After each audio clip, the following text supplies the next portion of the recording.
কৃষ্ণনগরে শুরু হয়ে গেল কৃষ্ণনগরের ঐতিহ্য জগদ্ধাত্রী পুজো। তোমরা জানলে অবাক হবে, এর আগে কখনো আমি জগদ্ধাত্রী পুজো দেখিনি।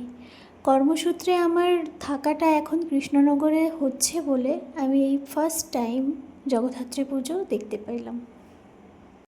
এর আগে অনেকের মুখেই কৃষ্ণনগর আর চন্দননগরের জগদ্ধাত্রী পুজোর কথা অনেক শুনেছি, কিন্তু কখনো সচক্ষে দেখা হয়নি।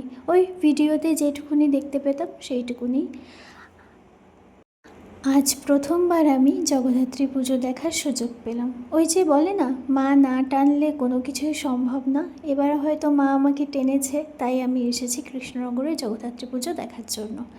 এখন কর্মসূত্রে আমার কৃষ্ণনগরেই থাকা হয়, তার জন্য আমি কৃষ্ণনগরে এই ফার্স্ট টাইম জগদ্ধাত্রী পুজোর প্যান্ডেল দেখার, মাকে দেখার সুযোগ পেলাম। কাজ যতই আমার কৃষ্ণনগরে হোক না কেন, যতই ডেইলি আমাকে কৃষ্ণনগরে আসতে হোক না কেন, যতই প্যান্ডেলের সামনে দিয়ে যাতায়াত করি না কেন, কখনো দাঁড়িয়ে মায়ের মুখটা দর্শন করা আর হয়ে ওঠে না। এত কাজের চাপ থাকে। আর কৃষ্ণনগরের মানুষের দুর্গাপুজোর থেকে জগদ্ধাত্রী পুজোর ওপরেই বেশি আকর্ষণ। আর হবে নাই বা কেন? কৃষ্ণনগর তো জগদ্ধাত্রী পুজোর জন্যই ফেমাস হয়েছে না? স্যালন সূত্রে পুজোর আচ্ছার দিনে একটু বেশি ভিড় হয়। আর তারপরেও কৃষ্ণনগরের স্যালনে যদি জগদ্ধাত্রী পুজোর জন্যই প্রচুর পরিমাণে ভিড় হয়।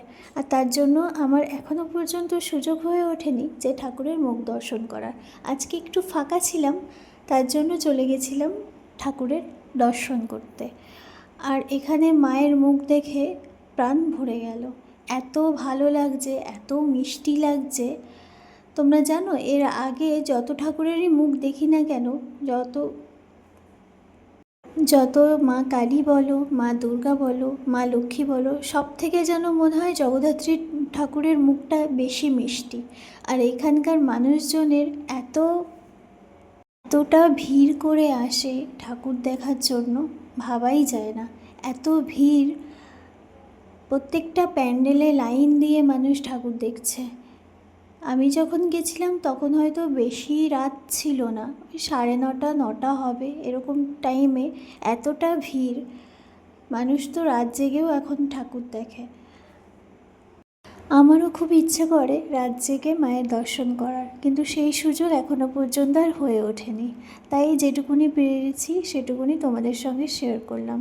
এর আগে আমি একা একা কখনো ঠাকুর দেখতে যাইনি, কিন্তু আজকে কাজ ছুটি হওয়ার পরে যখন দেখলাম যে নিজেকে একাই যেতে হবে, মায়ের দর্শন একাই করতে হবে, তখন একা একাই চলে গেছিলাম তোমাদের সঙ্গে এই ভিডিও শেয়ার করার জন্য।